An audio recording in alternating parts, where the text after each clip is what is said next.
Great. Thank you so much, Meg, and welcome, LaFawn. Happy Pride. Happy And Pride. thank you. And it's funny. I saw your pronouns, which are she, her, and queen, and I just want to acknowledge that it's not often that I get to talk to queens.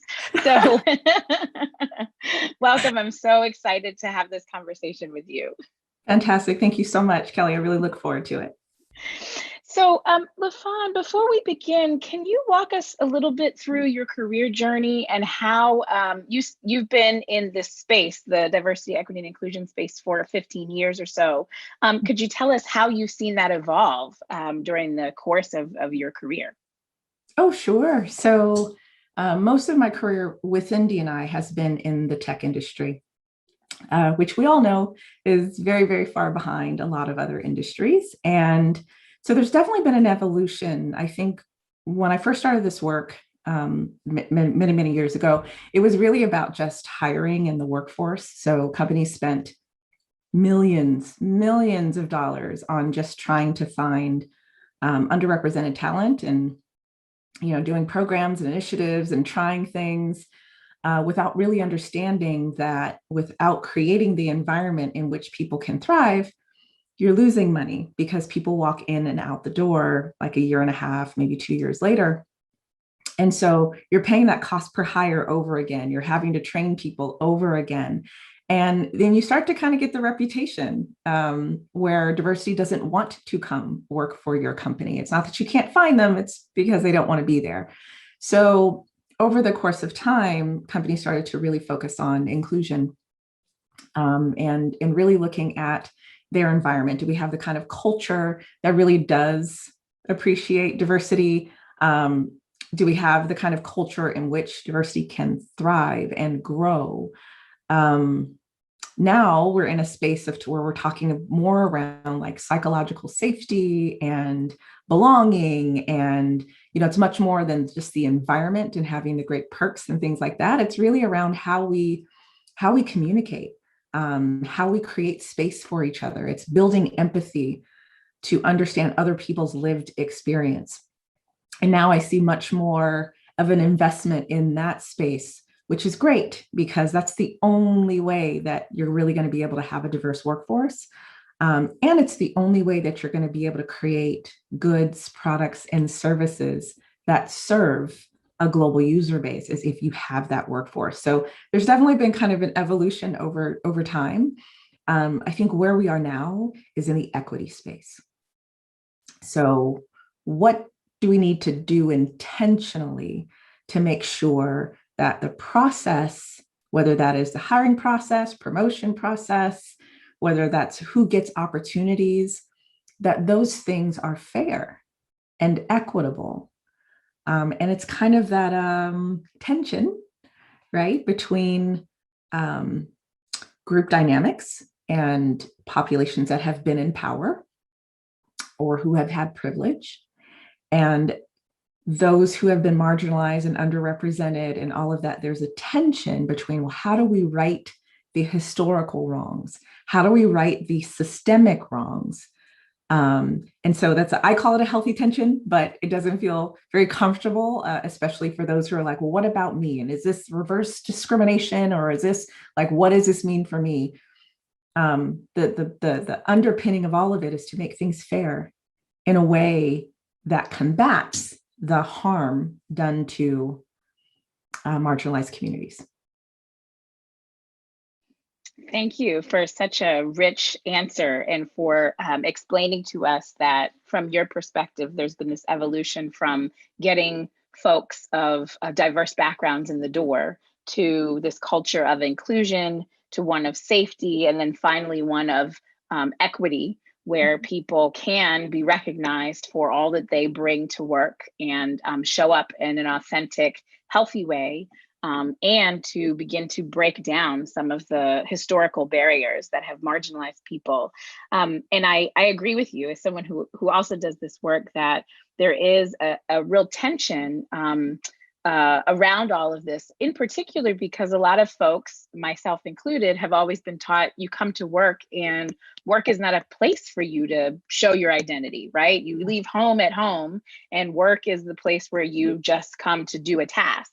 Yeah. And so now we have shifted to this idea of no, actually people do bring themselves, right? It's just human nature that we are complex and layered, and that we bring all of that, and that should be appreciated and valued. So it's interesting to hear that in your experience as well. Absolutely.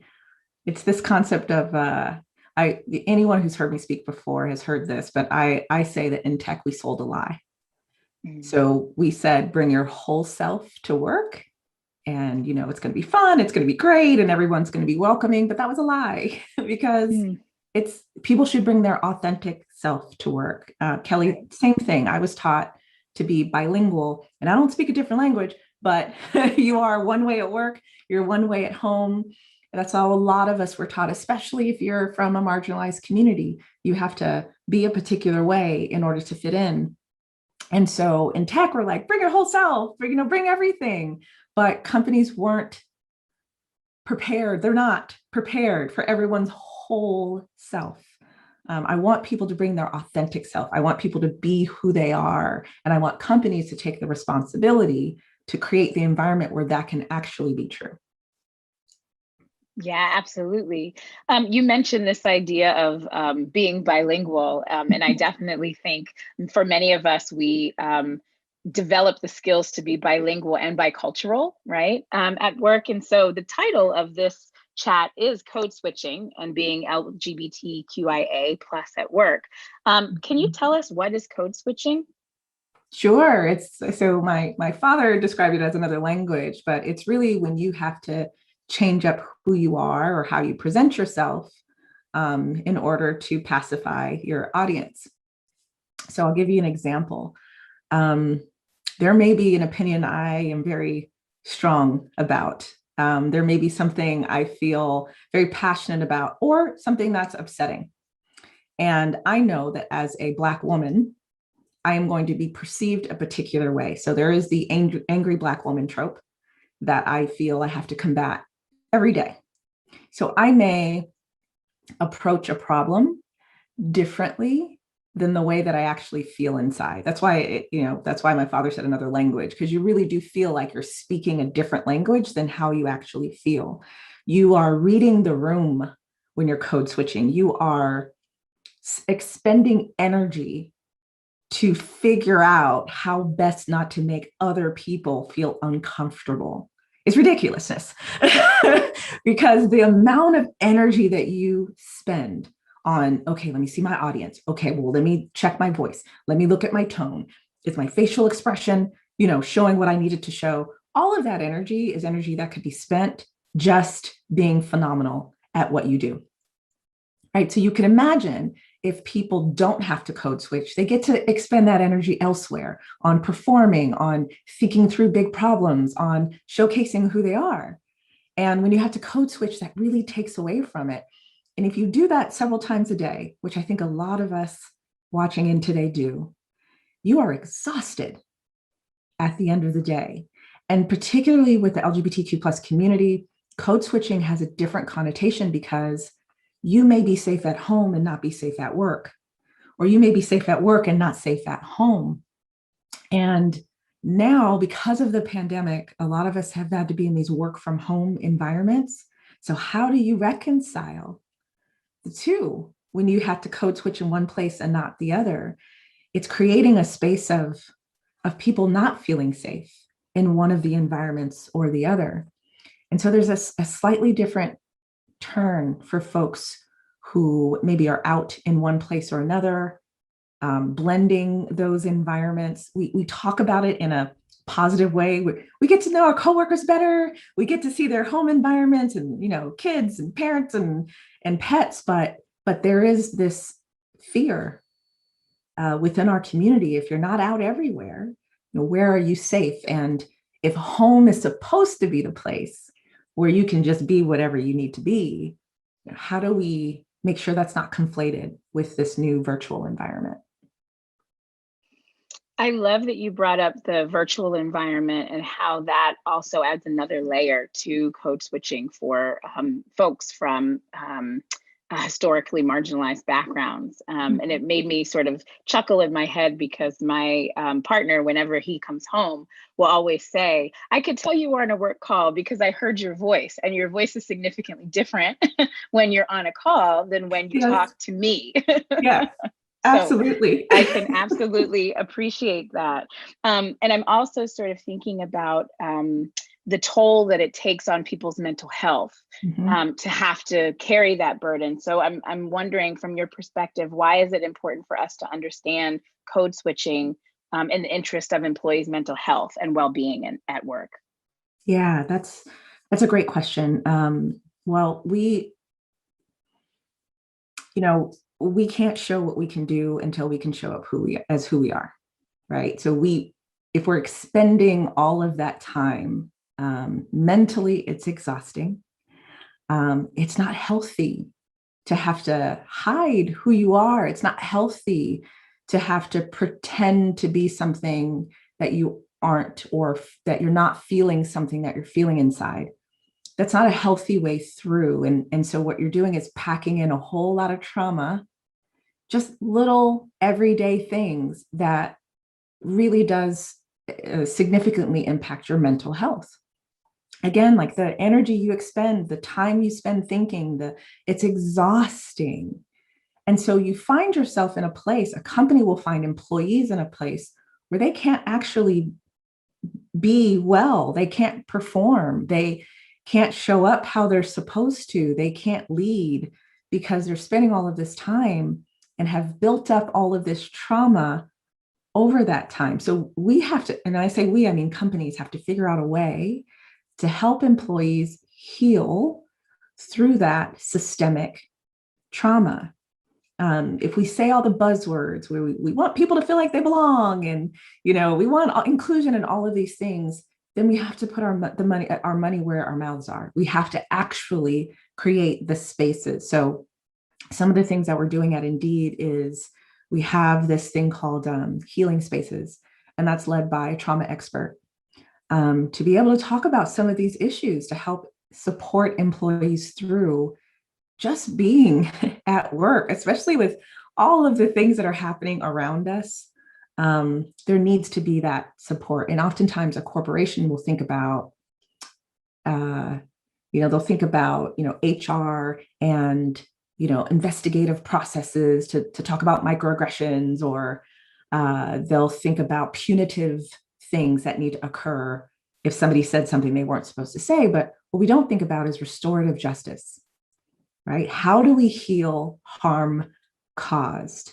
Because that's really the only way that your employees are going to be able to show up as their best self, as their authentic self, to work. I'm so appreciative of you, one, transitioning to the next question I had, which is around Oh. what Indeed is doing, but also to hear that Indeed is really approaching kind of safety from a trauma-informed perspective, right? Because as we think about what's happening to people, so much of what's happening just currently, there's historical trauma, there's trauma that happens in the workplace, and then we are in the midst of ongoing trauma, right? The pandemic is not over, even though things have started to open up. We've got this, reckoning with racial justice, right? That's impacting lots of communities of color. We've got politicians who are trying to continue to sponsor, hate bills and things that are anti-trans and all kinds of things. So so people really are bringing a lot of hurt and wound into the workplace, and so it's nice to hear that your organization is really thinking about how do we tend to the whole person. Mhm. I also just want to note that I did see somebody share that they are so excited for this event. They were at Indeed before your tenure, and they're excited to hear you speak because they've only heard amazing things from their Aw. former colleagues about you. So folks really want to hear what you have to say.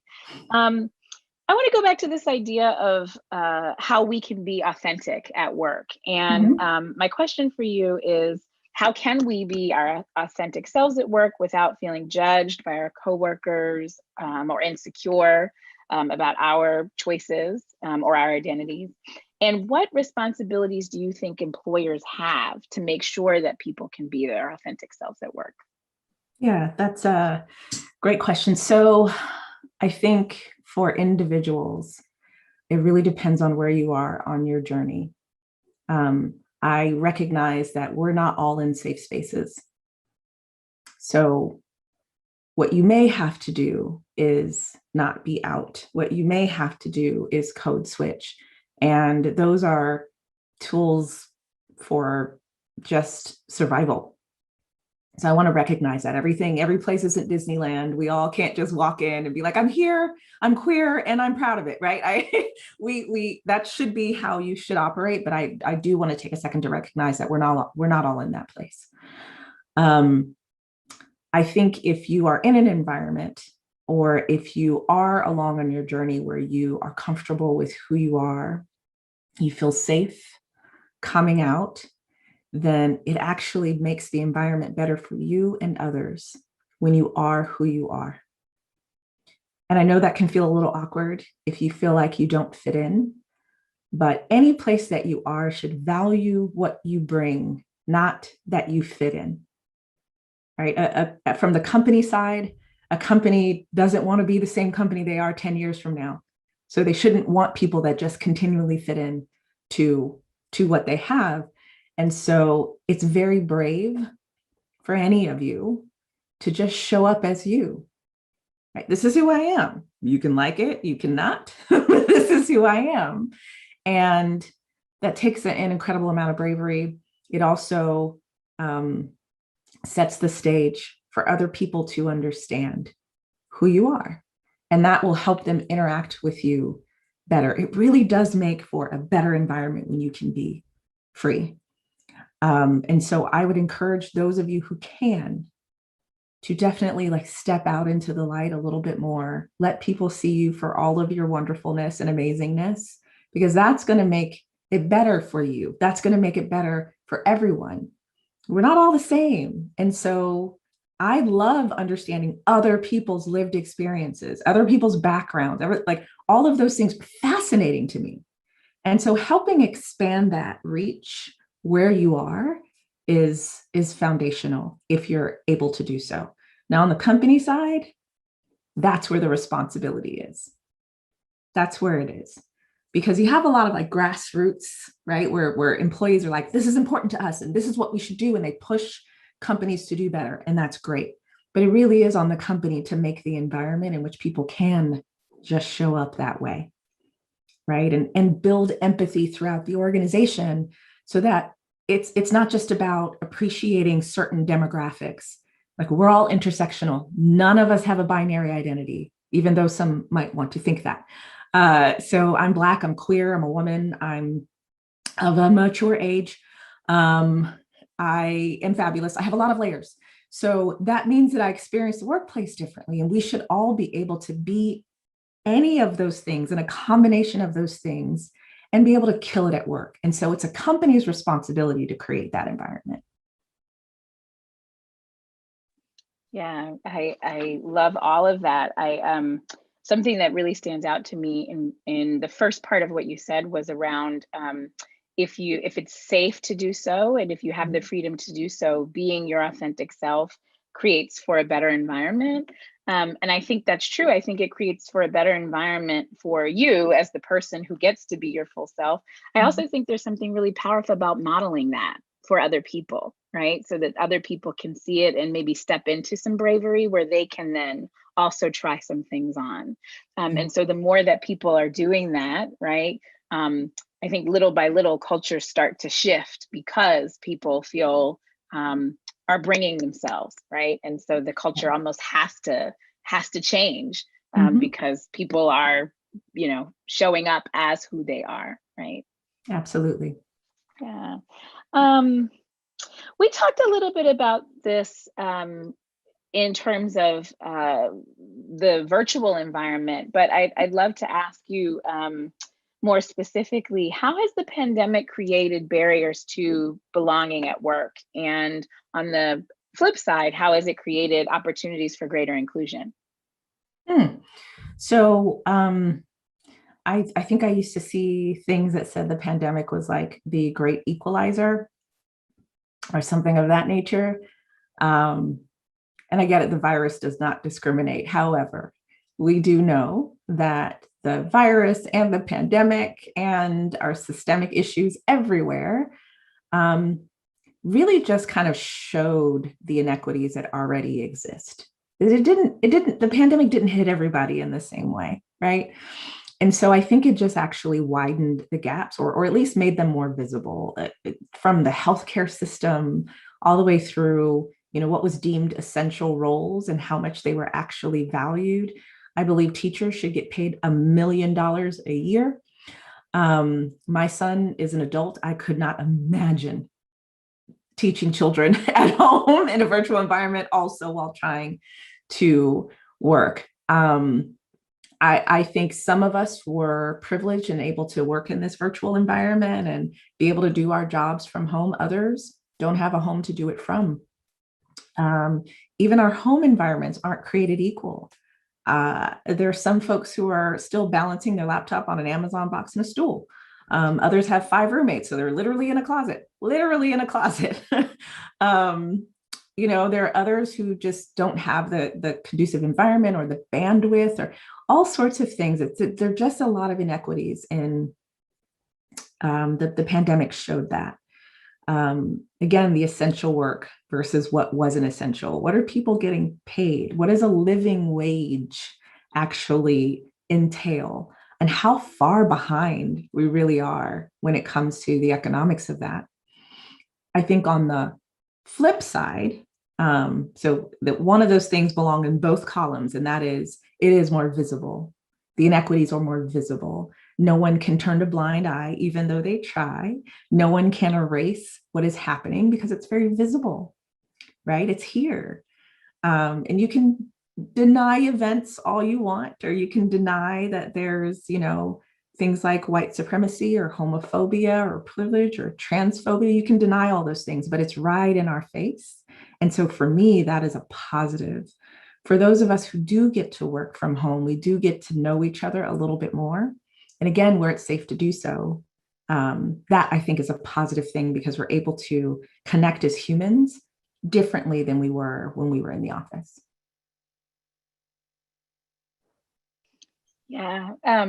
One of the things I've recognized about this moment is that people are talking about white supremacy, right? In ways that 15 years ago, you would have never heard it, but it's on the news, right? I think last summer, all of the top 10 New York Times bestsellers were books about anti-racism. Mm-hmm. And so I think that people have had this awakening for sure that that we can't undo, right? We can have questions about what's the progress we're making, but people are talking about it and aware of it in ways that all the struggles we see are because it is more visible. So that is definitely a good thing.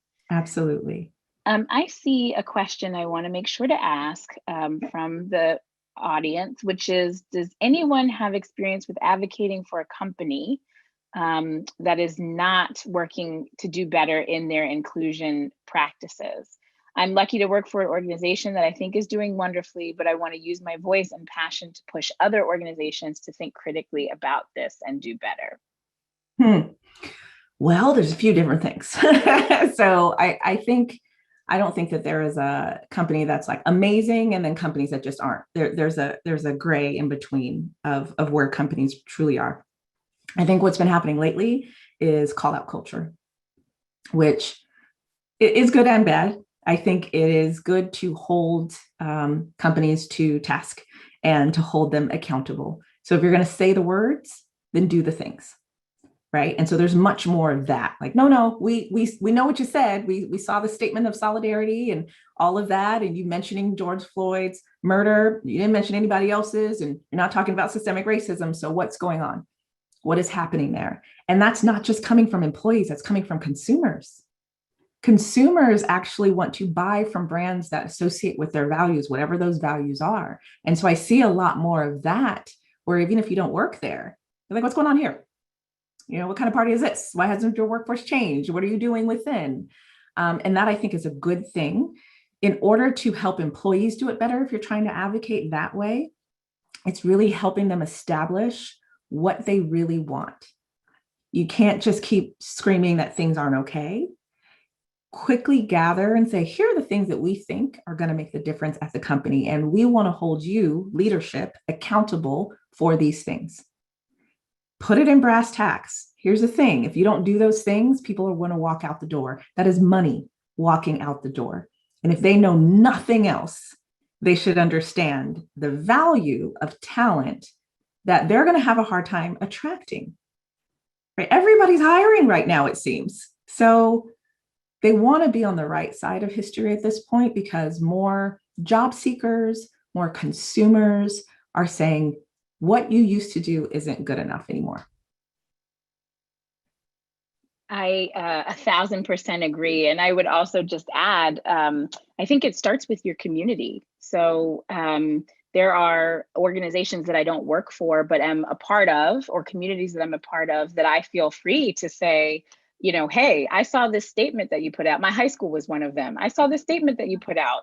Let me respond and tell you my experience, right, when I was a student. And also let me tell you, as someone who does this work, here's what I'd like to see as an alumni of this institution. So I think there's ways that we don't have to be internal to an organization to reach out and say, I'm part of this community and I want to affect change. It has been wonderful speaking with you, LaFawn. I just want to ask one quick question as we wrap up, which is, where can people find you if they want to learn more about you? Okay, so I'm on LinkedIn, of course, as most of us are. However, I'm most actively engaged on the gram. I don't know why. I think it's just simple. The Twitterverse is a whole situation. I'm on there too, but I'm more actively engaged on Instagram. So I'm the LaFawn on Instagram. Twitter, I'm just LaFawn. And LinkedIn, you can find me by first name, last name, and you will see my pronouns, so you know it's me. But that's where people can find me. Great. Well, everybody rush to find LaFawn on social media. I know I will. Thank you so much for your time and for such a wonderful talk. It was a pleasure speaking with you. Thank you so much. It was a great conversation, Kelly.